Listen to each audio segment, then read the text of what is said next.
Bonjour et bienvenue dans cette nouvelle vidéo. Aujourd'hui on va reprendre un vieux concept sur ma chaîne qui est de vous parler de 10 mangas qui sont en cours de publication, qui sont incroyables à mes yeux et que je vais vous présenter.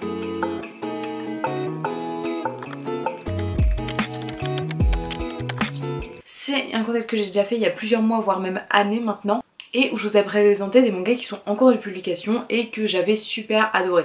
Donc il y en a qui sont toujours en cours de publication, que j'adore toujours autant et que je continue à suivre, mais il y en a également qui sont finis et je me dis c'est pas mal de remettre un petit peu à jour cette liste de mangas qui sont juste incroyables, que j'adore lire, que quand ils sortent je les achète et je les lis presque aussitôt parce que juste je les aime de fou. Donc là on va se concentrer sur des séries quand même où j'ai un avis quand même assez construit dessus. Donc soit il y a 4 voire plus de tomes, en général toutes ces séries je les ai lues en intégralité à part un manga et on va commencer directement par lui et vous allez vite comprendre pourquoi je ne suis pas forcément à jour. Et ce manga est Kingdom, mais en même temps je peux pas vous parler de mangas incroyables et de mangas qui sont juste en cours de publication et qui sont dingues sans vous parler de Kingdom.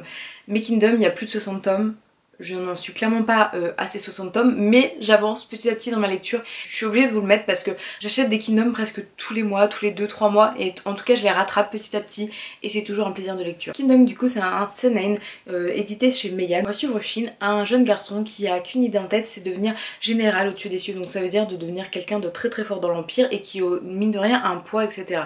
Donc il va s'entraîner sans relâche et par un concours de circonstances il va perdre une personne qui lui était chère et il va se retrouver dans des enjeux politiques, etc. Et lui il va essayer de sortir un petit peu son épingle du jeu et de pouvoir gravir les échelons petit à petit pour devenir ce général au-dessus des cieux. C'est le résumé le plus concis que je peux faire de cette œuvre parce que mine de rien c'est quand même une œuvre quand même plutôt riche avec un univers quand même plutôt dense. On est sur une Chine impériale, donc il va y avoir pas mal de notions de complot, d'expansion du territoire, un petit peu aussi de différents clans, de différentes ethnies, de différents modes de vie qui vont se confronter par moments. On va avoir aussi pas mal d'enjeux politiques liés à le trône, la place, le souverain, les gens qui vont essayer de faire des coups d'état, etc. On va avoir différentes guerres avec des stratégies militaires qui vont se mettre en place. Tout ça agrémenté avec un sentiment de personnage qu'on va suivre, qui va parfois échouer, parfois réussir, qui va se relever et en même temps qui va être confronté à des personnages plus forts que lui, qui va se retrouver assez de manière plutôt basse, qui va devoir montrer un petit peu de quoi il est capable. On va avoir un manga quand même qui est plutôt violent, donc c'est pas mettre à tous les mains. C'est pas le manga que je pense qui peut plaire à tout le monde parce que c'est quand même beaucoup de stratégie militaire, c'est quand même beaucoup soit des dialogues, soit des actions quand même très très longues. Personnellement c'est le genre d'histoire qui me happe littéralement. Quand je lis un tome de Kingdom, je suis happée par l'histoire, je suis happée par les personnages, par le scénario, je suis attachée à eux, j'ai envie de voir leur évolution, j'ai envie de voir grandir Shin, j'ai envie de le voir évoluer, être confronté à des gens qui n'ont pas forcément les mêmes capacités que lui et le voir en fait toujours se surmonter. En fait c'est vraiment ça que je trouve ultra intéressant dans ce manga, donc ça va être tout cet enjeu politique, etc. Petit complot, stratégie militaire, c'est quelque chose que j'aime beaucoup. J'aime beaucoup avoir des mangas qui sont certes divertissants parce que c'est très divertissant, mais au final je suis concentrée pendant ma lecture parce que si je loupe quelques phrases, quelques bulles, si je suis un petit peu inattentive, je passe à côté du propos de l'histoire ou à propos du plot qui fait entraîner une action derrière. Du coup ça n'a pas trop de sens et c'est pour ça que je voulais vous le mettre dans cette sélection parce que je peux pas vous parler de manga incroyable sans vous parler de Kingdom, sachant que je vous ai pas encore vraiment parlé de Kingdom à part dans des favoris. Quand j'aurai tout lu, je ferai une vidéo complète dessus. Là c'est pas le cas, mais je voulais quand même faire un point dessus parce que Kingdom mine de rien c'est quand même plus de 60 tomes. Je pense qu'il y a beaucoup de personnes qui le voient de loin mais n'essayent pas de s'y approcher, ce qui est compréhensible parce que c'est vraiment beaucoup de tomes. Mais on peut le trouver sur Anime Store à moins 50% et en vrai c'est une histoire qui est vraiment très très cool. Si vous aimez avoir un manga d'action, un seinen avec des combats forts, avec des personnages ultra badass mais en même temps des petits enjeux politiques, en même temps des petits complots, etc. avec un style graphique qui est quand même plutôt particulier, franchement penchez-vous sur Kingdom. Il y a beaucoup de tomes mais ça vaut vraiment le coup, en tout cas à mon sens. Pour moi c'est un manga qui est juste incroyable. On change totalement de registre avec A Sin of Affection. Vraiment, vous allez voir dans cette vidéo, il va y avoir du seinen, du shonen, on va voir un petit peu de tout, mais globalement beaucoup de tranches de vie parce que en ce moment c'est ma lecture favorite et c'est ce sur quoi je vais m'ancrer. Il y a quelques mangas un peu d'action qui commencent à sortir et qui me plaisent, mais c'est vrai que généralement les nouveaux mangas d'action et les nouveaux un peu seinen ont du mal à détrôner ceux que j'aime déjà beaucoup. donc c'est un peu compliqué de vous les mettre dans les genre top tier. Ou alors il y en a qui sont très très cool mais il y a 1 ou 2 tomes, genre The Bugle Call et Gokurakugai. Pour l'instant c'est des mangas qui vont genre fortement être des mangas que j'aime beaucoup, mais pour l'instant bah il n'y a pas assez de tomes pour que je me fasse un avis concret. Par contre Ocean of Affection, si, il y a quand même pas mal de tomes et j'adore les suivre. Dans Ocean of Affection on va suivre Yuki Utsumi, donc ça va être un shoujo. On va suivre du coup 2 personnes qui sont à l'université et qui vont un jour se rencontrer et commencer à s'apprécier. Ce qui est intéressant dans leur couple, c'est que ce sont quand même 2 personnes qui ont la tête sur les épaules. On va voir Yuki qui est malentendante, qui est quand même plutôt timide mais qui a l'air de quand même savoir ce qu'elle veut, et on va voir Utsumi qui est quelqu'un de très très curieux par nature et qui voyage beaucoup. Donc on va voir ces 2 personnalités qui sont pas du tout pareilles mais en même temps qui se complètent si bien et qui vont pouvoir ensuite créer une relation ensemble et on va les voir perdurer sur le temps. Ce que j'aime beaucoup c'est que c'est une romance entre 2 personnes qui sont du coup à l'université, donc 2 adultes, mais en même temps on a un petit peu la dimension de l'handicap de Yuki qui donne un plus à l'histoire parce qu'il y a quelque chose de plus profond, un lien qui est quand même plus sensible qui se crée pour nous les lecteurs comme pour Utsumi envers Yuki. On va avoir cette curiosité et cette acceptation de l'autre qui est ultra appréciable, en tout cas à mes yeux. On va avoir un triangle amoureux avec un ami d'enfance de Yuki qui est pour ma part un des seuls triangles amoureux que j'apprécie parce que cette autre personne est ultra respectueuse et un peu maladroite mais en même temps a ses raisons et en même temps a ce respect qui est vraiment ultra appréciable et est un personnage qui est vraiment juste gentil et cool à suivre. Donc on a vraiment un combo un petit peu gagnant dans ce manga où franchement je lui trouve pas de défaut, et en fait à chaque fois que je lis Ocean of Affection, je rentre dans une boule de douceur. Je les vois évoluer, j'ai les sourires aux lèvres, je vois les échanges qu'ils ont entre eux avec l'entourage, avec tout un tas de choses et je me dis juste c'est mimes, c'est incroyable. Et en même temps on a des sujets quand même plutôt forts comme le handicap, comme l'acceptation de l'autre, comme l'avancement dans la société, comme pas mal de petites choses, mais en même temps on retrouve ce côté tranche de vie où en fait on aborde des sujets forts mais de manière douce et ça passe crème pour les lecteurs mais sans pour autant sortir de notre lecture en disant c'était cool le manga, mais plus en mode c'était cool le manga, il est beau, il est bien fait, il y a des choses pertinentes qui sont parlées et on a un couple qui est pertinent. Donc là on a vraiment encore juste un combo qui est juste trop bien quoi. Ensuite il y a Moriarty. Alors Moriarty, il y a quand même pas mal de tomes mais c'est toujours un plaisir de lecture, et par contre là c'est une lecture où il faut vraiment se poser à mon sens parce que c'est une lecture qui est certes divertissante. On va suivre la famille Moriarty qui va essayer de un peu redresser le système des nobles en Angleterre. Donc on va avoir des personnes qui sont censées être des nobles qui vont essayer de châtier d'autres nobles de manière plus ou moins perfide, de manière très ingénieuse en tout cas, et qui vont essayer de rééquilibrer un peu les forces entre le peuple et la noblesse. C'est le résumé le plus simple que je peux faire parce que c'est plus que ça, c'est vraiment un manga avec des convictions, avec des enjeux politiques en même temps ultra divertissant, avec ce côté un petit peu entre Moriarty et Sherlock. Je pense que vous avez un petit peu les refs, où on a un peu ce jeu du chien et la souris, quelques petits puzzles d'énigmes et d'enquêtes qui sont présents. En même temps on a des personnages qui ont un passé quand même plutôt intense avec des histoires de vie qui sont quand même très très dures, et on a tout ça qui est mélangé dans un manga où on a de l'action, des combats, des petits enjeux. Ils vont essayer avec leurs moyens de renverser quand même un système qui est établi depuis plusieurs années. Et on a tout ça qui se mélange et ça en fait juste un récit qui est prenant à suivre, qui est juste ultra intéressant avec des personnages ultra intéressants et très très riches. On se retrouve forcément dans un des personnages, ou en tout cas on a envie de comprendre et essayer de comprendre un peu le mécanisme de pensée des personnages. C'est juste appréciable, c'est vraiment un manga que j'aime beaucoup beaucoup beaucoup. Ensuite je vais vous parler du coup d'un Boys Love. Alors du coup, comme je vous ai dit, il y aura de tout dans cette vidéo, mais c'est vraiment les mangas que moi j'apprécie et que j'ai envie de vous faire découvrir, et ça va être le L'Habit of the Dawn. Donc c'est chez Taifu et on va suivre du coup un manga. Sur une île il y a des chamans. Les chamans sont des personnes qui ont l'air quand même plutôt jeunes, où la population a l'air d'avoir plutôt peur d'eux, essayer de ne pas trop s'en rapprocher. La nuit ils vont se battre contre l'eau noire, en fait la mer autour de l'île est habité par une sorte de monstre, en tout cas de l'eau noire, et du coup toutes les nuits ils se battent contre ça, et un jeune garçon va essayer de sympathiser avec ce chaman et ils vont réussir petit à petit à passer du temps ensemble. Il va se rendre compte que la sympathie de ce garçon va lui prolonger entre guillemets sa vie, parce que les chamans ont un peu une épée de Damoclès sur leur tête et doivent s'isoler du monde, et au final il va découvrir au petit bonheur du quotidien, etc.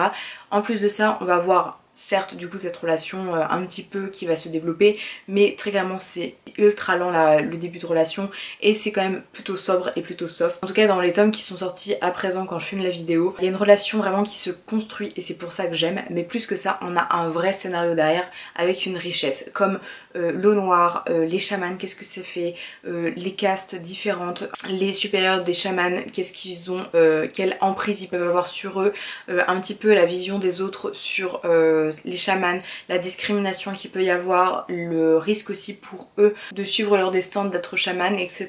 Enfin on a vraiment beaucoup de choses qui se mélangent dans cette œuvre et ça en fait quelque chose juste d'hyper appréciable parce que on n'a pas juste un boys love qu'on lit et juste une histoire d'amour toute mimi. Quoique j'adore ça, moi je suis une très grande fan des tranches de vie, mais là je trouve qu'on level up le boys love. On a une histoire et sur cette histoire il y a de la romance. Plus que on suit une romance et il y a un petit scénario vite fait derrière. Et c'est ça que j'apprécie, c'est qu'on a vraiment du coup une relation toujours plus importante, plus prenante, plus profonde, parce que l'histoire derrière permet cette relation de se développer de cette manière. Et c'est l'histoire qui va porter la relation plus que la relation fait l'histoire en fait. Et c'est ça que j'aime particulièrement sur le Lullaby of the Dawn et c'est pour ça que j'aurais tendance quand même à le conseiller à pas mal de monde. Ça peut plaire quand même à pas mal de personnes qui peuvent se lancer dans le boys love mais en même temps sont pas ultra fans de juste lire des one shots etc. C'est une série qui est ultra appréciable, en tout cas moi ça va être un de mes derniers gros coups de cœur BL. Voilà, c'est juste un plaisir de lecture, c'est juste incroyable. Ensuite Sexy Cosplay Doll, alors Sexy Cosplay Doll je vais quand même aller vite dessus mais je suis obligée de vous parler de 10 mangas incroyables, je suis obligée de vous le mettre dedans parce que c'est juste incroyable, mais je vous ai déjà fait une vidéo complète dessus. Mais c'est vrai qu'elle date un peu, du coup j'étais peut-être un peu plus concise sur mes propos. En tout cas c'est Sexy Cosplay Doll, si on va suivre Marine Kitagawa et Wakana Gojo qui va être l'une fan de cosplay, les fans d'anime, de manga etc. et l'autre fan de petites poupées traditionnelles et ils vont s'allier par un concours de circonstances pour créer des superbes cosplays pour Marine. Donc on va suivre du coup la notion de cosplay. Donc qui est ultra intéressante parce que du coup on a plusieurs visions du cosplay, on a plusieurs envies de cosplay, on a plusieurs manières de faire etc. Quelques petites leçons, quelques notions sur les conventions etc. Donc des choses qui moi me touchent parce que j'ai déjà fait du cosplay, parce que je vais en convention, parce que j'adore regarder des vidéos de cosplay etc. etc. Donc en fait on a déjà toute cette partie là qui est ultra intéressante. En même temps on a ce Japon traditionnel avec Gojo qui est fan de poupées, qui va essayer toujours d'être plus minutieux. On a cette notion de vouloir toujours se perfectionner, le perfectionnisme, la vision de l'art, un petit peu le ressenti sur notre propre travail, sur l'interprétation de celui-ci, la manière de se sacrifier pour avoir un résultat joli de son œuvre, qui va être soit le cosplay, les poupées, etc. mais aussi ce ressentiment que tu peux avoir vis-à-vis de ton propre art et cet esprit critique que tu peux avoir envers toi-même qui peut être même nocif. Et je trouve que déjà juste ces propos sur le cosplay et sur un petit peu le travail artistique, petit créateur etc. est ultra intéressant. Donc ça déjà on a quand même deux bons points. Et si avec ça tu rajoutes la dynamique Marine Gojo, tu te retrouves avec une histoire qui est drôle, qui est sympathique, qui est douce et mignonne et qui vont construire quelque chose autour du cosplay certes, mais aussi une relation amicale et de confiance et c'est ça que je trouve ultra appréciable. On a aussi ce côté un peu ecchi mais bien fait parce que moi le ecchi je suis quand même peu sensible, ça a tendance même à m'énerver et pourtant dans Sexy Cosplay Doll vraiment je prends un plaisir à le lire et rien que pour ça je suis ultra heureuse de le posséder dans ma collection. Dès qu'il y a un tome qui sort je le possède et je le lis direct parce que juste c'est ultra appréciable et je suis juste trop heureuse en fait de lire des mangas qui me touchent autant, qui m'emportent autant dans l'histoire. Ensuite un autre manga qui me transporte dans l'histoire mais pas forcément pour les mêmes raisons, ça va être Mars. Alors Mars c'est un manga qui est du coup une perfect édition, qui est une réédition du manga de Mars tout simplement, mais avec les pages plus grandes et surtout on peut l'acheter à des prix raisonnables parce que si tu voulais l'acheter d'occasion tu devais vendre un rein et demi. Et pourtant Mars c'est juste une histoire qui est folle. En fait on va suivre du coup deux personnages qui mine de rien au premier abord n'ont rien en commun. On a un jeune garçon qui a l'air d'être un peu voyou, qui a l'air de vivre tout seul, qui a l'air de pas trop s'intéresser réellement aux autres et on a une jeune fille qui est quand même plutôt soucieuse, qui est quand même plutôt distante et qui a une tendance à aimer l'art. Lui est plutôt fan de la moto, elle de l'art et ces deux personnages vont pouvoir rentrer un peu en collision. Cette alchimie entre ces deux personnages va créer une relation certes mais surtout va pouvoir développer plein d'histoires parce que Rei Kashino qui est ce jeune garçon, il a pas une histoire de vie facile, sa manière de penser qui n'est pas forcément dans les normes et on va voir avoir ce personnage qui va essayer d'évoluer toujours en bien pour du coup Kira qui est la jeune fille, mais en même temps qui n'arrive pas à pouvoir faire face à ses démons du passé, et on va voir tout ça qui va se mélanger. Sans oublier que Kira, elle, paraît quand même plutôt lisse, plutôt simple, et au final a une histoire et un parcours de vie qui est quand même plus facile, et du coup se retrouve un petit peu à chaperonner Rei, mais en même temps doit faire face à ses propres démons, et en même temps ses propres inquiétudes, et en même temps on a tout ça qui se mélange avec le lycée, la moto pour Rei, l'art pour Kira, les soucis d'argent, les soucis de santé, enfin tout un tas de choses qui sont associées et qui sont présentes dans ce manga. Alors c'est pas une lecture qui est ultra douce, moi c'est une lecture vraiment impactante, dans le sens où quand je lis Mars, je le lis déjà pas seule, je le lis avec une amie, Amandine, parce que j'ai besoin d'en parler.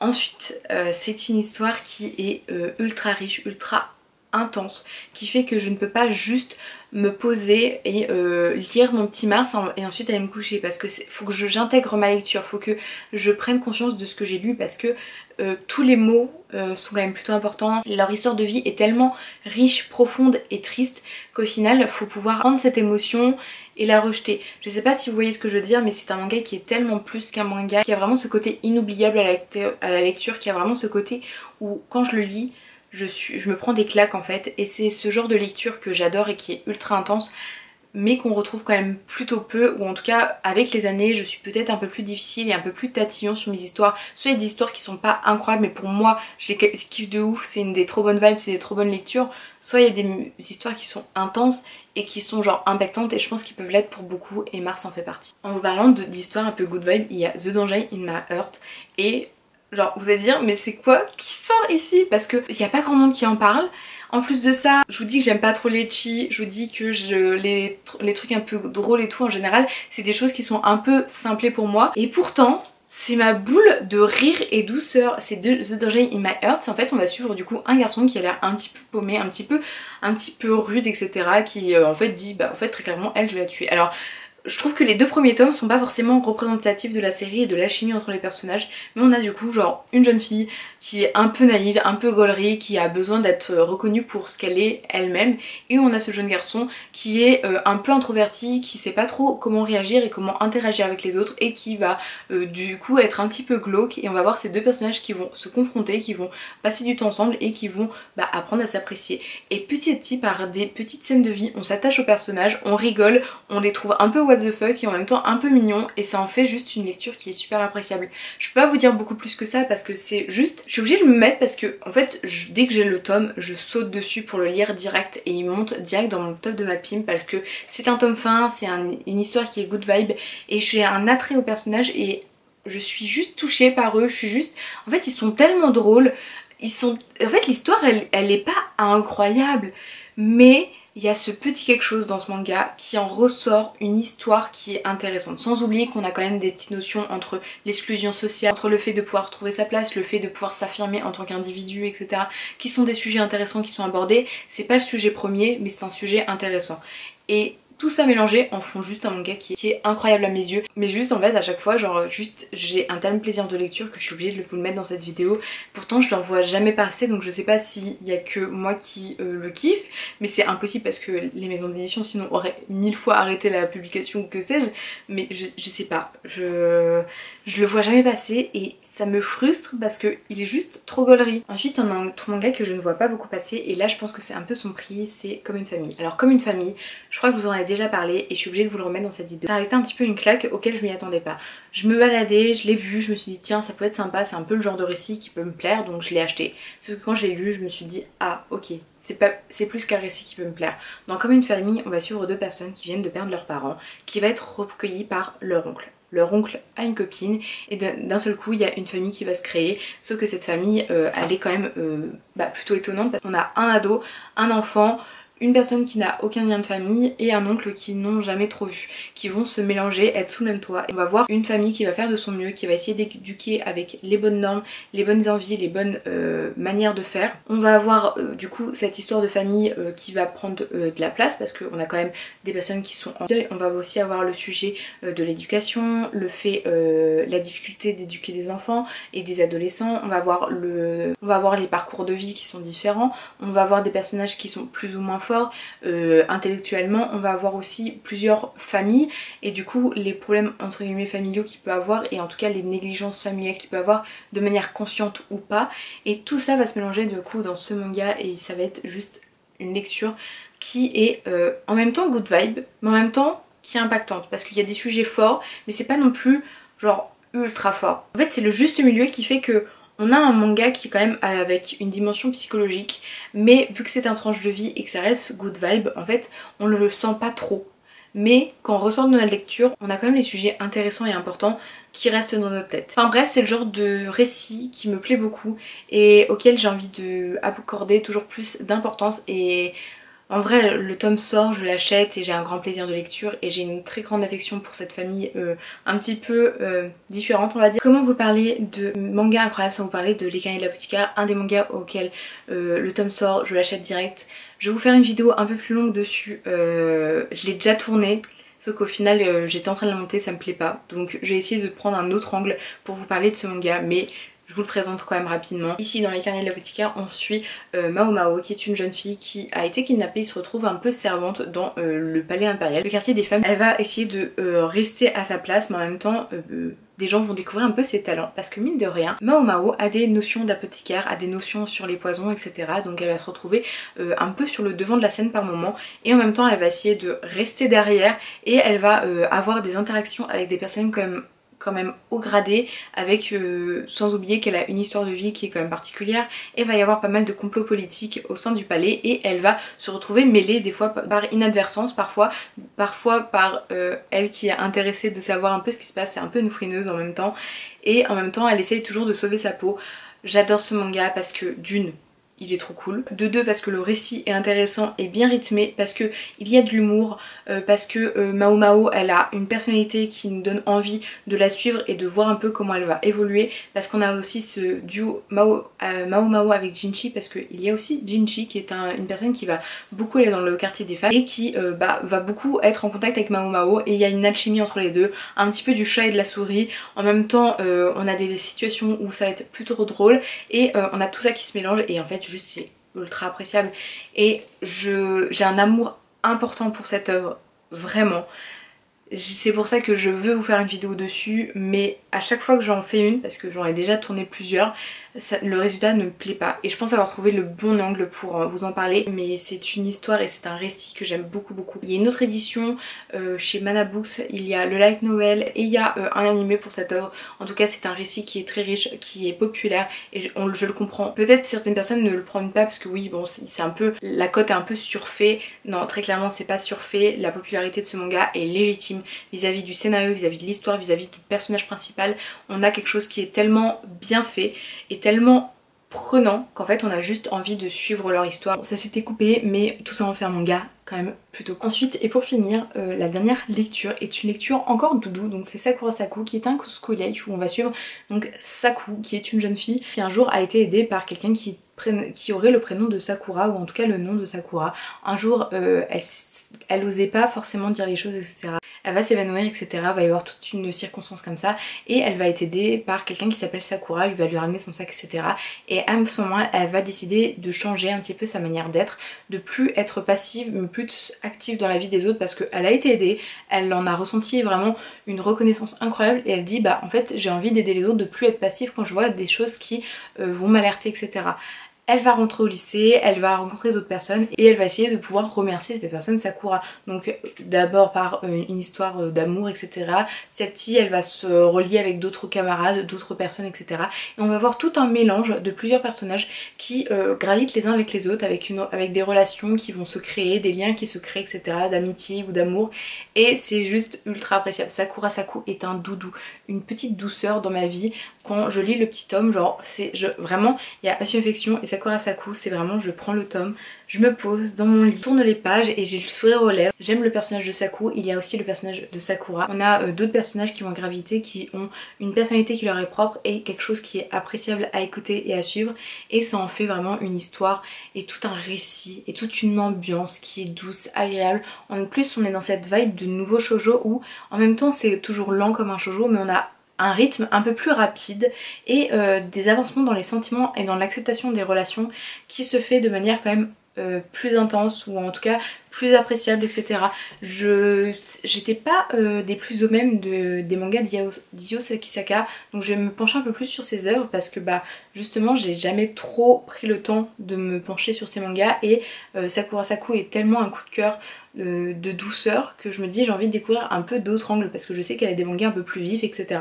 Voilà, Sakura Saku, bah, incroyable à mes yeux. C'en est fini de ma sélection de 10 mangas qui sont incroyables toujours à mes yeux. Se dire que c'est pas forcément les meilleurs mangas du siècle, c'est des mangas qui sont en cours de parution, donc c'est des mangas que j'ai quand même lus et que j'ai bien avancé dedans. Soit je suis à jour ou alors il me manque quelques tomes à lire, mais globalement je suis quand même bien ancrée dans le manga, dans l'œuvre, etc. Donc j'ai un avis quand même plutôt personnel mais qui est quand même complet sur l'œuvre, et c'est donc du coup les mangas qui sont quand même très récents et qui n'ont pas beaucoup de tomes. On a aussi du coup ce côté qui est très personnel, et ça va être mes plaisirs de lecture à moi qui ne seront peut-être pas les vôtres, donc n'hésitez pas à me partager vos grands plaisirs de lecture. Ces mangas qui quand ils sortent vous les achetez direct et vous les lire direct parce que c'est vos coups de cœur, vos lectures choc, vos lectures doudou, vos lectures qui vous font plaisir, ces lectures où vous remettez peut-être en question ou peut-être vous découvrir d'autres angles de lecture, etc. Moi c'est le genre de choses que je suis ultra curieuse de savoir chez vous, donc n'hésitez pas à me mettre un commentaire, à liker la vidéo si elle vous plaît, ça me fait un énorme soutien, et bien sûr à s'abonner. Sur ce, je vous souhaite une très bonne journée et surtout, prenez soin de vous.